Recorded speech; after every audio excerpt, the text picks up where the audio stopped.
you are smart. You're ambitious, but you are just a little bit lazy, or in truth, most of us are just tired. As educators, our jobs are so demanding. We're often suffering from teacher burnout, or we're suffering from just plain fatigue because of all the things that we have to do, especially if it's the middle of the school year.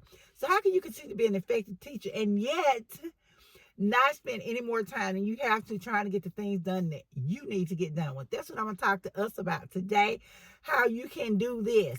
In case you don't know where you are, this is one that deals with 2 cute classrooms.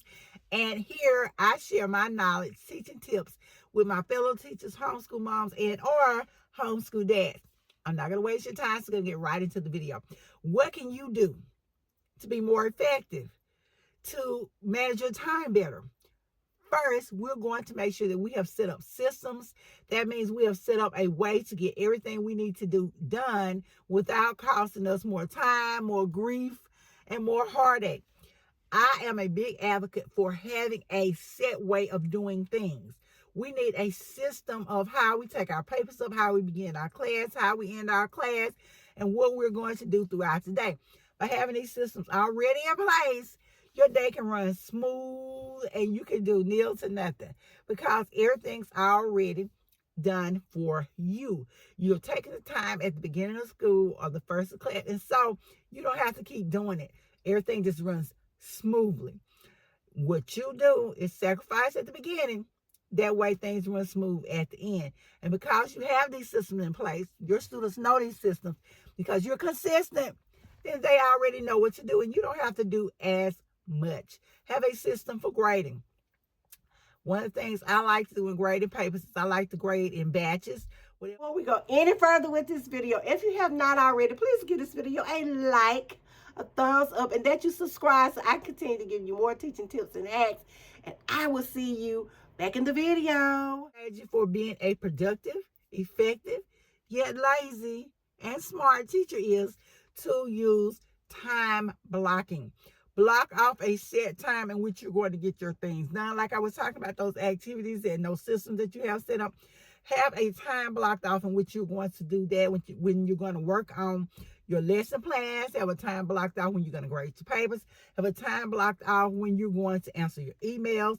Have a certain amount of time blocked off when you are going to send out your newsletters and do all of the things that we have to do as educators. You're going to set time aside where you're going to work on the same activity and you're going to work on it for that set amount of time. What works best for me is having a calendar and having a timer.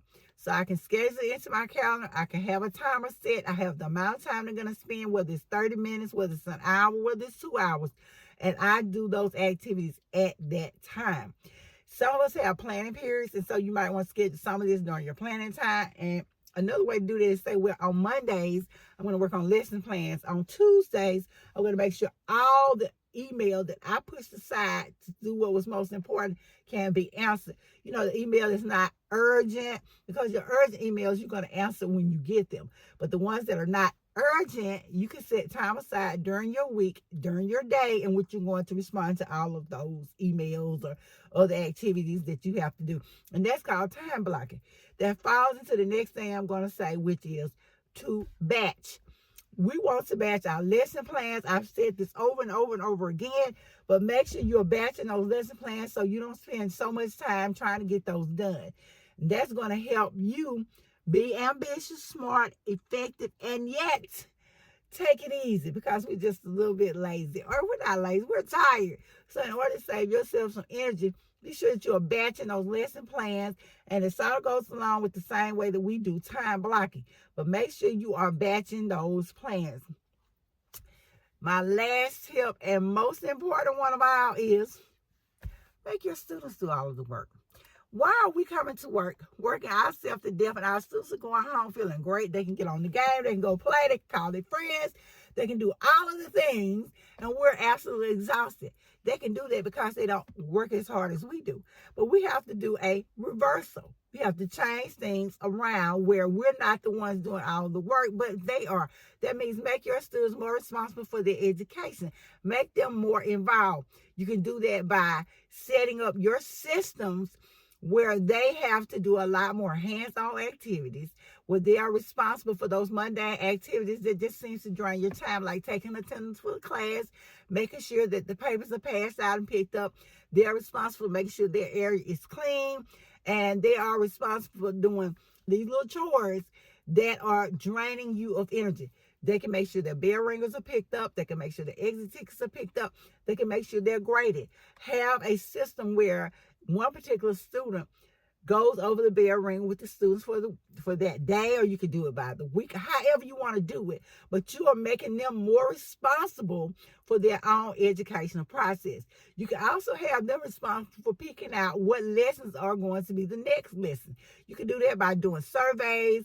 You can do it by doing student interest inventories, whatever it is that is going to tell you what your students want to do, and you can let them do it.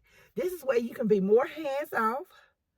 You can catch your breath, and you can relax and be a lazy, yet smart, ambitious, and effective teacher. So these are some tips that I have for you to help save you some time throughout your school day.